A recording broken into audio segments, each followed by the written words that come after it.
Assalamualaikum warahmatullahi wabarakatuh.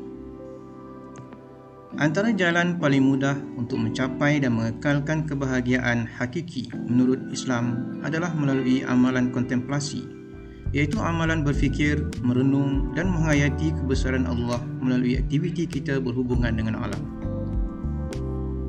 Amalan kontemplasi dan menikmati keindahan alam ini adalah ajaran Al-Quran, seperti mana yang disampaikan oleh Allah di dalam firman-Nya di dalam surah Taha ayat 53 hingga ayat 54.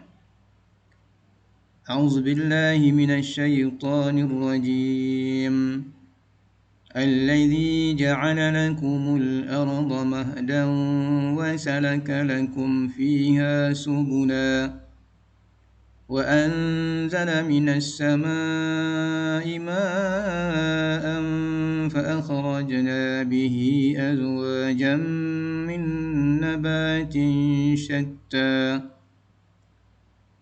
كلوا وارعوا أنعامكم إن في ذلك لآيات لأولي النهى صدق الله العظيم.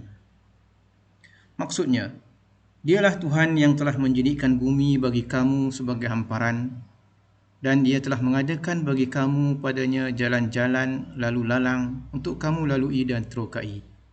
Dan Dia juga telah menurunkan hujan dari langit. Maka kami keluarkan dengannya berjenis-jenis tanaman dan buah-buahan yang berlainan keadaannya. Makanlah kamu daripadanya dan berilah makan binatang-binatang ternak kamu. Sesungguhnya semuanya itu mengandungi tanda-tanda yang membuktikan kemurahan Allah bagi orang-orang yang berakal fikiran. Pada hakikatnya, amalan kontemplasi ini adalah merujuk kepada penggunaan akal fikiran dan naluri atau fitrah kita sebagai manusia yang dijadikan oleh Allah sebagai khalifah di muka bumi ini. Bagaimanapun, amalan ini tidak dapat memberikan kesan mendalam kecuali dilakukan bersama aktiviti fizikal dan hobi yang lain seperti bersukan, bersenam, berjalan atau berjoging, hiking, mendaki bukit, berkemah, sukan lasak ataupun extreme sports, melancong dan sebagainya. Senaman atau aktiviti fizikal di luar rumah seperti berjalan atau berjoging, hiking dan mendaki bukit dan berkemah bukan sahaja dapat menyihatkan tubuh badan kita, malahan akan dapat memberi ketenangan kepada pandangan mata dan jiwa. Aktiviti ini mampu mengeluarkan peluh dan endorfin yang dapat meningkatkan kesihatan minda dan tubuh badan kita. Pergerakan jantung yang aktif dapat memperbaiki kitaran darah dalam badan dan otak. Seterusnya akan meningkatkan daya kecerdasan dan tumpuan berfikir. Aktiviti fizikal bersama alam seperti hiking, mendaki bukit dan berkemah adalah amalan kontemplasi terhadap keindahan alam yang boleh membawa kita kepada mengenali diri kita yang amat kerdil dan Allah Subhanahu wa taala Maha Pencipta lagi Maha Agung. Kehijauan bukit bukau, kebiruan laut dan irama alami seperti desiran ombak di pantai, deruan air sungai dan air terjun di bukit atau tiupan angin pagi yang lembut merupakan bisikan aura alam yang mampu mendekatkan kita kepada Allah dan menenangkan jiwa. Firman Allah di dalam surah Ali Imran ayat 190 sehingga 191. A'udzu billahi minasy syaithanir rajim. Inna fi khalqis samawati wal ardi wa ikhtilafil laili wan nahari laayatin liulil albab. الذين يذكرون الله قياما وقعودا وعلى جنوبهم ويتفكرون في خلق السماوات والأرض ربنا ما خلقت هذا باطلا سبحانك فقنا عذاب النار.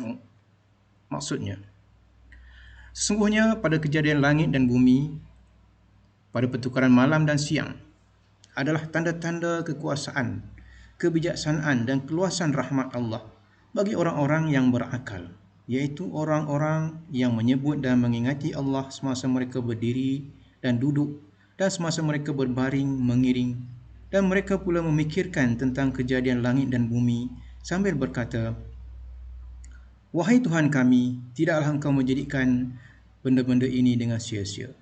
Maha suci Engkau, maka peliharalah kami dari azab neraka." Secara tidak langsung, amalan kontemplasi ini memberikan nilai tambah yang sangat besar kepada semua aktiviti fizikal yang kita lakukan, sama ada sebagai hobi atau kerjaya, iaitu ia menjadikan kesemua aktiviti itu sebagai ibadah. Ini bermakna kita akan mendapat pahala jika melakukannya dengan niat yang betul kerana Allah dan mematuhi segala aturan syariah yang berkaitan dengannya. Pada asasnya, kesemua aktiviti fizikal dan keseronokan yang kita lakukan hanya dapat memberikan kegembiraan dan kebahagiaan sementara. Ambil contoh aktiviti melancong. Kebiasaannya keseronokan dan kegembiraan hanya dapat dirasakan semasa melancong. Sebaik sahaja kita bertolak pulang, hati dan perasaan kita mula merasa sedih kerana terpaksa meninggalkan tempat yang kita anggap indah dan tidak tahu bila pula kita akan datang dan menikmati keindahan itu sekali lagi. Bagaimanapun, jika aktiviti pelancongan ini dijadikan sebagai satu amalan kontemplasi untuk berfikir, merenung dan menghayati kebesaran Allah Subhanahu wa taala, maka akan lahir rasa syukur sekaligus memadamkan rasa sedih akibat terpaksa meninggalkan tempat tersebut. Rasa syukur akan mencetuskan pula amalan berdoa kepada Allah agar diberikan rezeki dan peluang untuk menikmati sekali lagi pengalaman indah ini. Jelas sekali, aktiviti pelancongan yang disertakan dengan amalan kontemplasi ini dapat memberikan kegembiraan dan kebahagiaan yang lebih kekal, iaitu merasa dekat kepada Allah. Oleh itu, sebagai seorang Islam, kita hendaklah menjadikan semua aktiviti fizikal ini sebagai amalan kontemplasi untuk berfikir, merenung dan menghayati kebesaran Allah Subhanahu wa taala, dan bukan hanya sekadar mengeluarkan peluh dan berseronok semata-mata. Terima kasih kerana menonton. Semoga sedikit perkongsian ilmu ini akan memberikan manfaat kepada kita semua untuk kehidupan di dunia maupun di akhirat. Dijemput untuk like dan share video ini agar lebih ramai saudara kita mendapat manfaat daripadanya. Video siri ketiga akan menyusul di mana kita akan membincangkan jalan yang kedua untuk mencapai kebahagiaan hakiki menurut Al-Quran, iaitu melaksanakan amalan khidmat dengan penuh rahmah kasih sayang sesama manusia. Seterusnya, untuk mendapatkan lebih banyak maklumat dan notifikasi daripada video-video akan datang, tuan-tuan dan puan-puan dengan segala hormatnya dijemput untuk subscribe dan kongsi channel ini dengan sahabat dan saudara mara. Sekian, Assalamualaikum warahmatullahi wabarakatuh.